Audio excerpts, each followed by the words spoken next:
రేపు బడంగ్పేట్ సర్కిల్ దగ్గర శాంతియుత నిరసన కార్యక్రమం నిర్వహించడం జరుగుతుందని బీజేపీ నాయకులు రామకృష్ణారెడ్డి, రామిడి వీరకర్ణారెడ్డి చెప్పారు. ప్రజలు స్వచ్ఛందంగా పాల్గొని పార్టీలకు అతీతంగా ఈ కార్యక్రమాన్ని విజయవంతం చేయాలని కోరారు. బడంగ్పేట్ సర్కిల్లో వచ్చే ఆదాయాన్ని పాత బస్తీకి తరలించే కుట్ర చేస్తున్నారని ఆరోపించారు.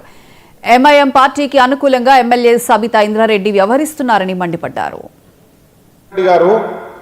రేవంత్ రెడ్డి గారు ఇద్దరు కలిసి మా బడంగ్పేట్ కార్పొరేషన్ రంగారెడ్డి జిల్లాలోనే అత్యధిక ట్యాక్సులు వసూలవుతున్నాయి. ఈ ట్యాక్సులను తీసుకుపోయి ఎంఐఎం పార్టీ మజ్లిస్ నాయకులకు అండగట్టాలని సబితా ఇంద్రారెడ్డి గారు, రేవంత్ రెడ్డి గారు ఇద్దరు కలిసి వాళ్ళ పెద్దన్న ఓఎస్సీ గారికి గిఫ్ట్ ఇవ్వడానికి వీళ్ళొక ప్రయత్నం జరుగుతుంది.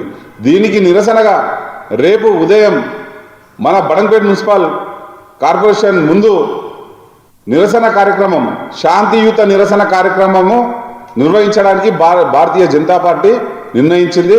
రేపు ప్రతి ఒక్కరూ పార్టీలకు అతీతంగా అన్ని కాలనీవాసులు, గ్రామస్తులు అందరూ పార్టీలకు అతీతంగా రేపు మన బడంగ్పేట్ మున్సిపల్ కార్యాలయానికి రావాల్సిందిగా మీ అందరికీ నేను తెలియజేస్తున్నాను.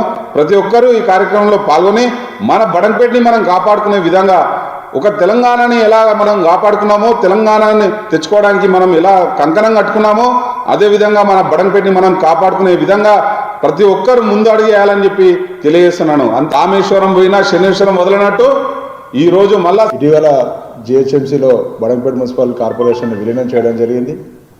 దానిలోనే భాగంగా నిన్న గెజెట్ రిలీజ్ చేస్తూ చార్మినార్ జోన్లోకి కలపడం జరిగింది. దాన్ని పూర్తిగా నిరసిస్తూ, ఖండిస్తూ నిన్న జిహెచ్ఎంసీ కమిషనర్ కలిసి బడంగ్పేట్ మున్సిపల్ కార్పొరేషన్ని ఇటీవల కొత్త మున్సిపాలిటీని ఏదైతే జిహెచ్ఎంసీలో కలిపారో వాటన్నింటినీ ఇక్కడ ఉన్న అనుబంధంగా ఉన్న వాటన్నింటిని తీసుకొని బడంగ్పేట్ జోన్ని ఒక సపరేట్గా ఏర్పాటు చేయాలని చెప్పేసి నిన్న జిహెచ్ఎంసీ కమిషనర్ కలిసి వినతి పత్రం ఇవ్వడం జరిగింది. వాళ్ళు కూడా సానుకూలంగా స్పందించి త్వరలో నిర్ణయం తీసుకుంటామని కూడా చెప్పడం జరిగింది.